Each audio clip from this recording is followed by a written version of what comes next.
everyone, welcome back to my channel. So in today's video I wanted to talk to you guys about gerbil, bonding and behaviour.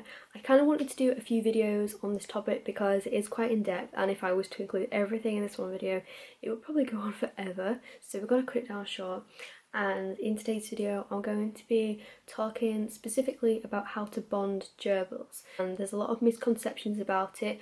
Often this stems from pet shops informing people that gerbils can't be bonded, only the litter mates can stay together and you can't introduce any new gerbils after that.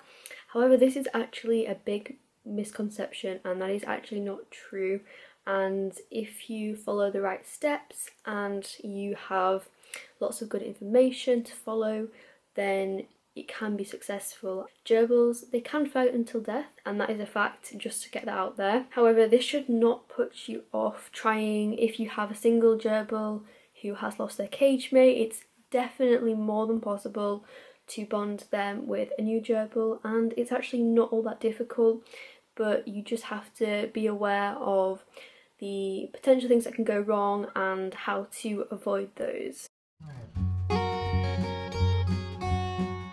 So first of all, talking about how many gerbils can live together, because a lot of people have said to me in the past that you shouldn't keep gerbils in trios or groups, they should only be in pairs or like even numbers. That is kind of like quite a big misconception.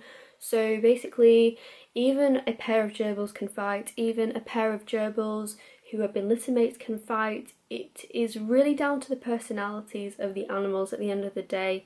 And if you have quite an aggressive gerbil, then you know anything like that can happen. So in my situation I had a very submissive gerbil with a dominant gerbil, and they get along well. They used to get along so well, they had a really good bond, and then all of a sudden one day the aggressive one freaked out at something, and I still don't know what that was caused by, but he did have a tendency to be a little bit dominant, and I didn't really see it coming though that he would actually full on attack the submissive gerbil and actually take half of his tail in the process. So what I'm trying to point out by that is that even though they have been together since they were born, even though they had the right personalities fit together, these things can still happen. The fact is they can live up to 4 years old. So let's say you've got a 2-year-old gerbil and you're debating. I would say definitely, if you think they would benefit from a friend, go for it and don't worry about their age so much, because I mean, if you are trying to put their quality of life first, I think that trying to get them a companion is a really good idea. Now, males tend to be more less aggressive than females, but I've had a really aggressive male out of all the males I've had, and I've only ever had male gerbils, so I can't really speak much about female gerbils, but I know female gerbils, sounds so weird, but basically I've only ever had male gerbils, and I've had about 8 gerbils in total, all male, and only one of them has been particularly aggressive. And I've had more dominant gerbils, but never to the point of being really aggressive and a threat to the others. So what I'm trying to say is, you know, let's say 7 times out of 8 in my situation, the male gerbils have been really quite calm and just kind of want that social interaction. So most of the time, you know, males are probably going to be easier to bond. The thing is, if you immediately take 2 stranger gerbils, then you put them together, they can actually basically fight each other until they're both seriously injured. So you do not want to just put 2 stranger gerbils in the same habitat or anywhere. You should always do it slowly and introduce them via a split cage method, get them used to smelling each other, seeing each other, interacting. And you can even do a double layer split cage method if you're worried they may bite through the bars, which is actually quite a common thing in the beginning. But if you notice they start to get along after a few days and start, you know, sleeping near each other and stuff, that's a really good sign. I actually often, with a split cage method, swap them over every day, so you're mixing their scents and they're getting used to each other, and eventually they'll just see each other as, you know, part of their own, which is such an important thing with a gerbil clan, because you don't want them to think the other gerbil is a threat to them or a danger, so it's all about getting them used to the familiar smells, and eventually they'll get used to that and feel more comfortable.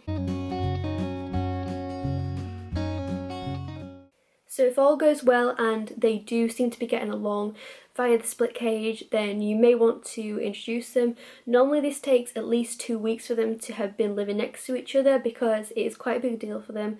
So you can then put one of the gerbils on the other side so they're both in the same half of the tank, and then it's quite a nerve-wracking situation.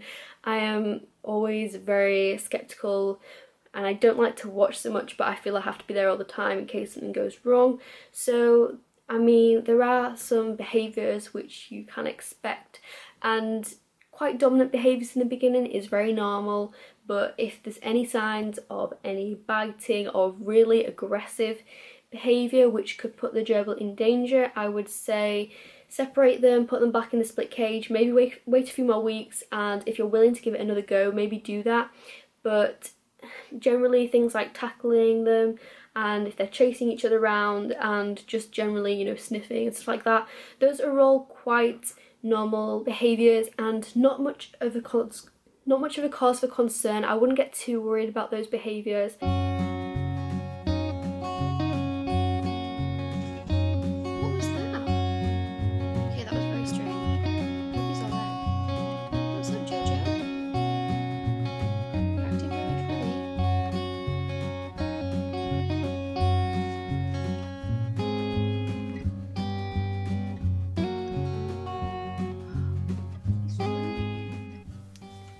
Although this looks pretty terrifying right now, this is what gerbils have to do to sort out a hierarchy.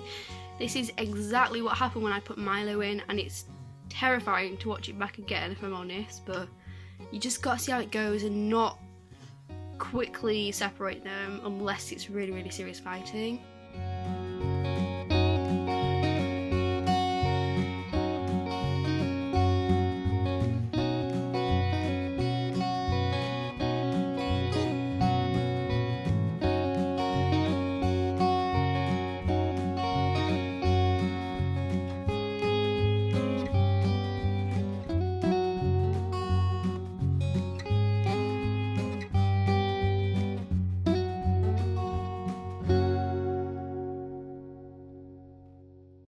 And eventually, if they start sharing the same nest, if they start cuddling up to each other, that is a sign that they have bonded. So there's a lot to think about. It doesn't always go that smoothly, and yes, there are times where the gerbils will be aggressive during the introductions, but I think the best thing is to try not to interfere too much unless they are genuinely a really big threat to the other gerbil.